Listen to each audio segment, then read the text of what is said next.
parte da arte que foi muito valorizado pela Reforma,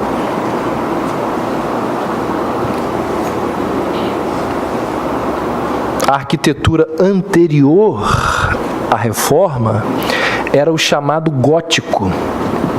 Góticos são aquelas construções monumentais. Quem já foi em Paris, viu ali a Catedral de Notre-Dame, sabe o que é um gótico. A Catedral de Colônia são construções gigantescas. Nas Américas, nós não temos o gótico. Aqui nas Américas nós temos uma representação do gótico, que é chamado de neogótico. Você pode ter assim uma noção mais ou menos do que é o gótico, se você olhar ali em São Paulo a Catedral da Sé. Porque no gótico o pé direito é imenso, a construção parece que não termina nunca. Já ouviu aquela expressão obra de igreja? Gótico. As construções, elas eram grandiosas e soberbas. Por quê? Tem uma ideologia por trás. Porque as construções por si deviam louvar a Deus. E aí, nesse contexto, aparece Calvino, com um entendimento completamente diferente da arquitetura. Calvino, ele tinha um senso muito prático de arquitetura. Embora ele valorizasse a beleza e a estética, ele entendia que os templos deveriam ser bem mais modestos. Ele entendia que o templo era o que? Apenas um meio para o uso. Ele dizia, o templo não prega por si mesmo, quem prega são as escrituras. O salão de culto é apenas um meio para o culto e a pregação. Então, no mundo gótico, você olha lá, o arco, ele aponta para onde? Para cima. Na época de Calvino e do Barroco, o arco ele é côncavo, é mais acolhedor. Esse foi o estilo de construção dos templos do período colonial aqui no Brasil. Existiam lá aquelas colunas coríntias, ou chamadas de colunas dóricas, bem comum em templos americanos e britânicos. Naquela época, a arte, ela era patrocinada pela Igreja Católica e pelos chamados mecenas. Mecenas eram empresários da época, pessoas endinheiradas que investiam nas artes. As igrejas reformadas, elas não compravam arte. As telas, elas eram compradas por indivíduos. A época de ouro da pintura holandesa surgiu ou apareceu no mesmo período que surgiu e apareceu o quê? A Igreja Reformada Holandesa. O principal pintor barroco holandês, alguém já ouviu falar de um camarada chamado Rembrandt? Tinha uma escola de pintura que não era patrocinada por ninguém. A escola de pintura era patrocinada pelo material vendido. Apesar de não serem muito dedicados à igreja, grande parte desses pintores faziam parte da Igreja Reformada. As gravuras de Rembrandt eram pinturas para serem vistas de perto. Por quê? Porque eram produzidas para indivíduos. Não eram feitas para grandes igrejas, para grandes palácios. Eram pinturas para serem colocadas na parede de uma casa, porque eram encomendadas por indivíduos. Já os pintores católicos, como Caravaggio, que pintavam lá o claro e escuro, Ali tudo ao redor é escuro e o claro era projetado sobre o tema da pintura como um holofote. A luz é uma luz que vem de fora. Você já deve ter visto, mas você não vai se lembrar, de um quadro de Caravaggio chamado o São Tomé, em que ele projeta a luz sobre Tomé tocando a ferida de Cristo. Ele está colocando o dedo assim, ó, na ferida de Cristo. Aí, o reformado, Rembrandt, que é protestante, a luz não vem de fora. A luz, ela brota naturalmente da cena, de maneira que a luz vem do próprio Cristo. Tem uma mensagem ali, gente. Como disse há pouco, a gente não valoriza essas coisas, porque nós somos um povo pobre, extremamente pobre culturalmente. Qual é a escola que tem em sua grade curricular música, arte? Mas arte de verdade. Não é para ficar fazendo pintura, hein? Que ensina a história da arte. Essa profusão de pintores holandeses e franceses, legado da Reforma Protestante. Sexto e último lugar,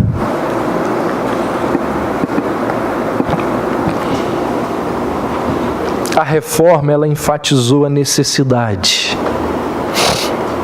de se fazer missões. Não tem como comparar, preste atenção nisso que eu vou falar. Quando a gente fala de missões há 500 anos atrás, não tem nada a ver com missões nos dias de hoje.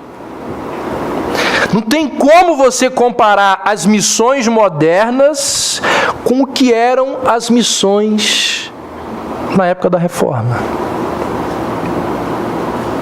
Na época de Lutero e Calvino, a obra missionária era um empreendimento que era casado com a expansão política. O rei chegava, a coroa chegava, aí chegava o evangelho. Por que o catolicismo chegou no Brasil? Porque a coroa portuguesa era católica, trouxe o catolicismo para cá. Então, o Estado ia se espalhando, consequentemente, a fé era levada junta. Ou seja, a religião e o Estado estavam juntos, era uma coisa só. Entre os luteranos, prevalecia o princípio que era assim, que dizia assim: cujos regio, egius religios. Ou seja, a religião do rei é a religião do povo. Por que Lutero ficou vivo? Porque teve um senhor feudal,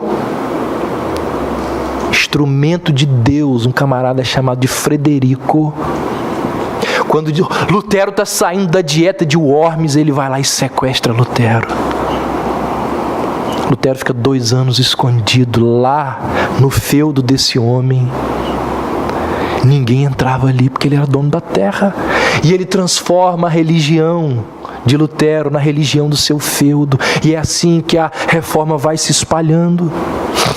Os reis começaram a ser protestantes, logo levavam o protestantismo para o seu país. Religião do rei, religião do povo. Por isso que os países nórdicos tornaram-se inteiramente luteranos a partir da conversão dos seus reis. Gente, até hoje, 500 anos depois, Suécia, Dinamarca, Finlândia são países altamente luteranos. Em países assim, as pessoas não dão dízimo na igreja, não. Sabe como que acontece lá? O dízimo está incluso no imposto de renda. Você paga o dízimo anualmente, o imposto de renda vai para o governo e o governo reverte o dízimo, o dinheiro para as igrejas. Aqui no Brasil não ia ter como nunca, né? Porque a igreja ia ficar sem dízimo. No meio do caminho ia para tudo quanto é lugar, menos para a igreja. Mas lá é assim. A fé anglicana, já ouviu falar de anglicanismo? É uma fé estatal, que foi criada por quem? Por um camarada chamado Henrique VIII, que quis se divorciar da esposa, porque ficou gamado na dama de honra da esposa, uma mulher chamada Ana Bolena. O Papa não quis desfazer o casamento deles, ele abandonou o catolicismo, criou o anglicanismo, que é a mistura de catolicismo com protestantismo, e existe até hoje aí. Então a bula papal, ela entregou a América, presta atenção, foi o Papa quem entregou a América para espanhóis e portugueses. E espanhóis e portugueses tinham direito das terras da América, por quê? Vocês nunca pararam para pensar nisso? Tinha dezenas de nações na Europa que já tinham feito a expansão marítima, mas essas terras aqui é só de Portugal e Espanha. Por que outros não chegaram aqui? Porque o Papa disse, é dos dois. Se alguém meter a colher nessas terras, está amaldiçoado por Deus. Eram eles que tinham direito das terras da América. Como a reforma não chegou na Península Ibérica, aqui na América não poderia existir outra fé que não fosse a fé católica. Foi por isso que uma vez os holandeses e franceses, uma vez perguntaram para Roma assim, onde que está o testamento de Adão que dividiu o novo mundo entre espanhóis e portugueses? Mas teve uma época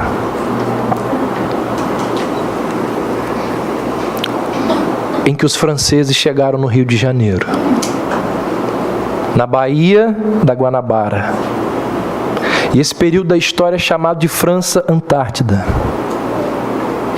A Igreja Reformada de Genebra veio para cá não casada com o reino, não casada com o Estado. A Igreja Reformada de Genebra veio para cá porque João Calvino mandou 2 pastores com uma equipe de pessoas, 2 homens, Pierre Richier e Guilherme Chartier, os 2 primeiros pastores reformados aqui do Brasil. E para quem não sabe, o primeiro culto protestante, não apenas do Brasil, mas de todas as Américas, aconteceu em 10 de março de 1557 no Rio de Janeiro.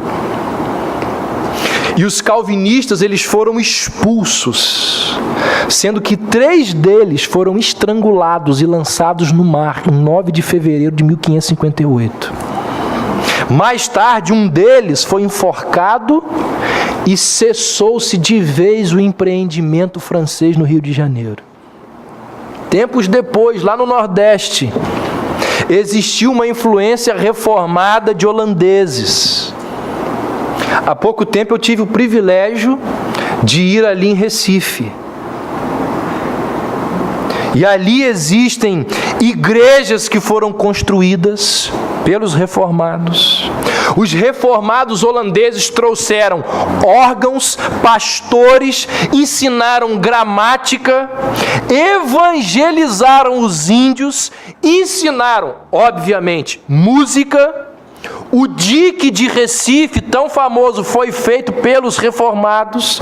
Os reformados construíram Olinda, fizeram construções em Natal, em São Luís, no Maranhão, desenvolveram a cultura e a pintura. No site do Museu de Amsterdã, existe uma quantidade enorme de pinturas feitas por holandeses que retratam a flora e a fauna brasileira daquela época. Esses eram trabalhos reformados. Mas o que eu disse para vocês, não existiam missões no sentido moderno. Naquela época que existiam eram missões que acompanhavam empreendimentos políticos. Missões nesse sentido moderno só vai acontecer bem mais tarde com o povo, com os morávios, depois com os batistas e com os metodistas. Aqui está uma grande contribuição batista para o reino de Deus. Os batistas foram missionários desde o início. Os batistas perceberam rapidamente que missões não poderia ser algo atrelado ao Estado. Perceberam que missões deveria ser feito pela própria igreja local. Gente, eu encerro com as seguintes conclusões. Primeiro, deixa eu encher o peito para falar isso aqui agora. Nós não somos um povinho qualquer. Nós temos história. Deus tem usado a fé protestante, a fé reformada, ao longo de séculos. Nós não somos um povinho qualquer. Nós temos uma história muito rica, muito ilustre, a nossa história. Os nossos antepassados, os nossos pais, eles contribuíram muito para abençoar esse mundo perverso e hostil. As igrejas reformadas ao redor do mundo são agências da graça de Deus para abençoar esses lugares. Nós temos uma história de serviço e de excelência, sabe aonde? Na cultura. De serviço e de excelência numa cultura rebelde e profana. Nós somos um povo que serve a Deus com o melhor que nós temos. A história dos protestantes mostra que eles sempre ofereceram a Deus aquilo que eles tinham de mais valioso. Fosse recursos, fosse dons, fosse talentos, fosse a própria vida. Isso é um desafio para a gente. O que você tem de mais valioso, você está oferecendo para quem? A reforma protestante nos lembra o seguinte: o que nós temos de mais valioso, devemos entregar ao nosso Deus. Segunda conclusão: nós devemos ser muito gratos a Deus. Não sei se você faz isso, mas eu faço demais, mas eu faço muito isso. Quando eu estou lendo os livros que abençoam o meu coração e eu digo: Senhor, muito obrigado por pessoas que o Senhor levantou ao longo da história para defender a fé, para que eu pudesse desfrutar dos tesouros que eu tenho hoje. Irmãos, nós precisamos ser gratos a Deus. As escrituras que nós temos em nossas mãos, impressas na nossa língua materna, isso é herança da reforma. O Evangelho chegou até nós pelo sacrifício, pelo sangue derramado, pelas vidas de muitos homens que disseram assim: sola Escritura, a Bíblia precisa estar na mão do povo, e eles deram a vida deles por causa disso. A gente não pode esquecer disso. Precisa ser grato a Deus pela vida desses homens. E por fim, é preciso fazer uma leitura crítica, muito crítica, da realidade evangélica na qual nós vivemos hoje. Nós devemos olhar para o passado, olhar para o presente e nos posicionarmos criticamente.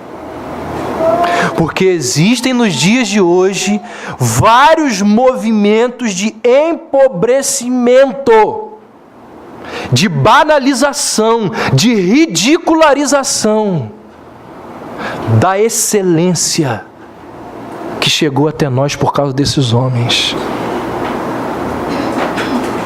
Nós não podemos permitir que 2 ou 3 gerações, que pessoas ou gerações de 80, 90, 100 anos atrás joguem por terra, joguem para o ralo, joguem por água abaixo uma história de séculos. Não podemos permitir que as pessoas falem as coisas que falam por aí como se isso fosse bíblico, porque não é. Está no boletim aí hoje. A fé reformada é uma nova seita? Que as pessoas dizem, a fé reformada, da onde vem isso? Meu amigo, vai estudar. Você está falando besteira. A fé reformada, ela possui séculos de tradição. Séculos de Deus abençoando, séculos de Deus levantando homens, seja atrás de um púlpito, seja num piano, seja dirigindo uma orquestra, levando excelência para todos os lugares onde se vai, porque ministro de Deus não é só aquele que prega a palavra de Deus. A fé reformada disse que ministro de Deus é o dentista que atende o seu paciente de forma honrosa. É o petroleiro que faz o que faz com excelência porque sabe que está fazendo para Deus. É o comerciante que vende um produto de forma justa e não com usura, botando lucros exorbitantes. Lutero disse o seguinte, que as mulheres que ordenhavam as vacas não eram em nada inferiores ao pregador que levantava e pregava a palavra de Deus, porque elas faziam aquilo para edificar o seu lar. Então a mulher que lava a louça todo dia não é em nada inferior ao pastor que prega a palavra de Deus, porque ela está fazendo algo para a glória de Deus. Foi a reforma que resgatou isso. Nós precisamos lembrar dessas coisas. Não podemos deixar que 2 ou 3 gerações envergonhem aquilo que foi construído com seriedade, com honra e com sangue. Daqui a 3 anos, nós vamos fazer 500 anos. E eu sonho, se a nossa igreja continuar crescendo na proporção que está crescendo, eu sonho daqui a 3 anos fazer um grande culto ali na Praça São Salvador. Trazer um nome de respeito da fé reformada no Brasil para pregar. E mostrar que a fé reformada não é de um povinho qualquer. Nós devemos pedir a Deus que Ele levante homens e mulheres que estejam dispostos a defender as verdades que esses homens defenderam. Nós precisamos orar e pedir, Senhor, levanta novamente homens como John Huss, como Wycliffe, como Lutero, como Zwinglio, como Calvino, homens que amem tão somente a sua palavra.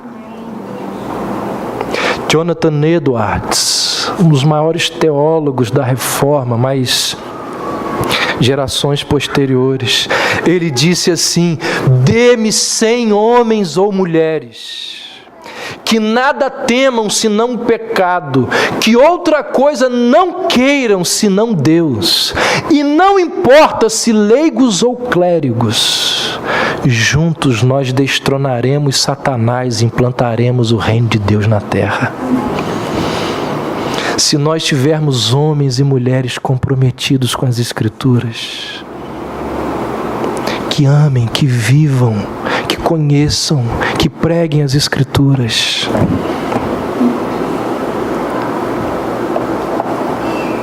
A gente pode fazer diferença. Que sejamos nós instrumentos da reforma, de uma nova reforma nos dias de hoje. O que ouvimos e aprendemos, o que nos contaram nossos pais, não encobriremos aos nossos filhos.